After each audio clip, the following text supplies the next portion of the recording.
এই দেখুন আমি আজকে রান্না করছি মানকচু বাটা। মানকচু বাটা ছাড়িয়ে নেবো। চুলা হয়ে গেছে, দেখুন ভালো করে পরিষ্কার করে নিয়েছি।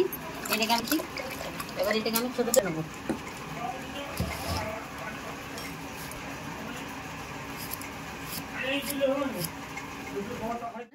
ডুমো ডুমো করে কেটে নিলাম।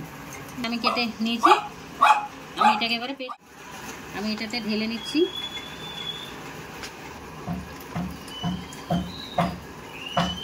জলটা আমি বের করে নিলাম। এবার জল ছাঁটা হয়ে গেছে আমার, এটা পেস্ট হয়ে গেছে। জলটাও দিয়ে রসুন 4 কোয়া রসুন, একটু সাদা সরষে, একটু কালো সরষে, তেঁতুল, নারকেল, এই নারকেল ঝুলানো আছে, নারকেল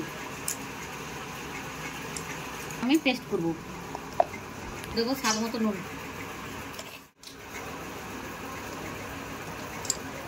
এটাতে তেল দিয়ে দিচ্ছি, একটু বেশি করে তেল দিচ্ছি।